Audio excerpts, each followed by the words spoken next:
What do you want to achieve with this book? So the prime motivation for the book was to find like-minded people anywhere in the world and to inspire them, if they're not inspired already, to do something similar. Take responsibility for your communities. There are a few people who can. There are many people who are poor or not very talented. They cannot take much responsibility. But for those who can, do so. Right? And this is a particular way of doing so, but if you find a better way, fine, let us know. We'll come and help you. We'll stop what we're doing and we'll start to help you. Why not? Right? So that notion that empowerment is a choice of able people. And that's a choice for a certain way of living. And well, some people may choose totally differently. That's out of my control, our control. But to appeal to those who want good things for their own community, do so. Stop whining. Stop complaining that the world is not doing X, Y, Z for you. Stop being a narcissist, right? Do the best you can for your communities, whatever that is. And, you know, if we can help you with the things we've produced, great. If not, but if we can help you, great as well. Okay, so it's a call to action, this Yes. book. It's a call for people to take ownership, to try to improve their lives, their community lives. So if there are people who say, look, okay, I'm inspired, I'm going to make a new health system in my village or in my city, I'm going to form new communities around that, great. If they're going to form new debating clubs, they're going to look at new forms of democracy, all great. But of course, if there are people who say, look, we're a family, we see our kids getting off the rail, we don't see much hope in mainstream society, let's form a community, let's learn how things actually work, which is what the best thing that we offer. We'll come and join ALM, we'll become a franchise, or we'll come to Belgium and to sort of be part of that outfit for 3 months or 12 months. Beautiful as well, right? So with this book, we try to inspire people that it's a big undertaking. It's not going easily all the time, but if you really want to, it's about growing yourself and your community on all aspects, not just the academic, not just on the social, not just on the ethical, not just on creative, but you need all aspects to grow as a person. It sounds simple, what we're writing, but it is damn difficult. Mm-hmm.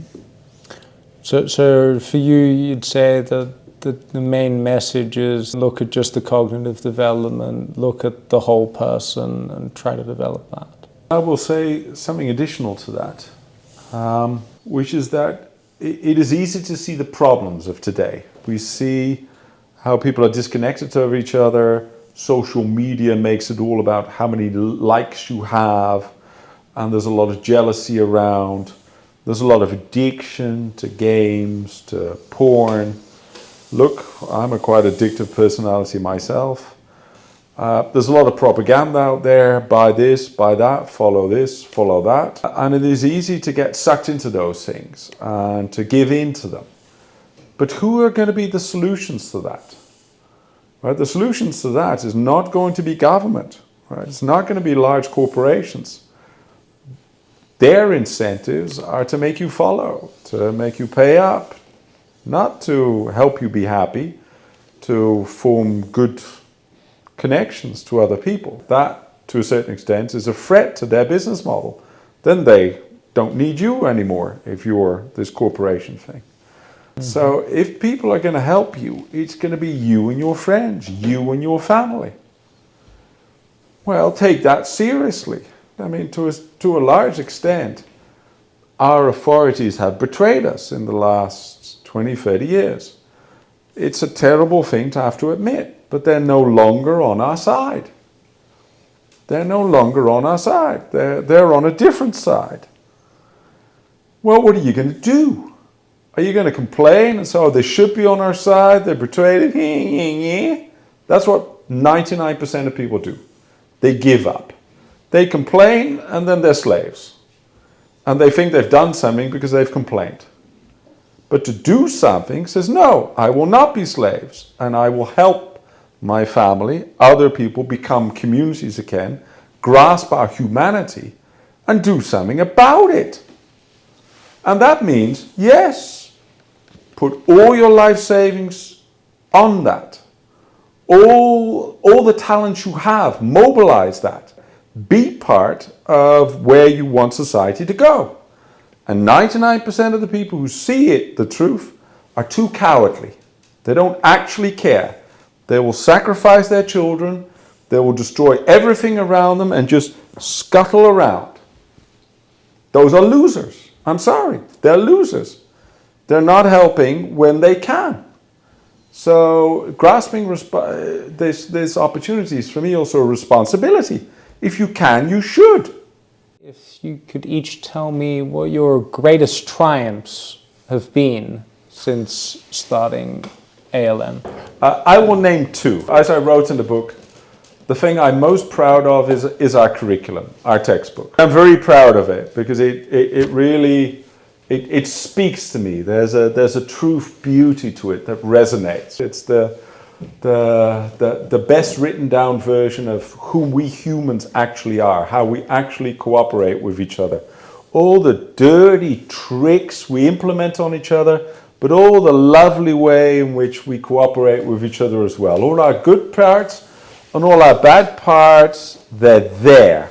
Warts and all. This is us. Just deal with it. That to me is beautiful. So that is one of the highlights, that we were able to write it and we were able to test it on students and they didn't complain too much. and we got to see, okay, how do they react to this and that.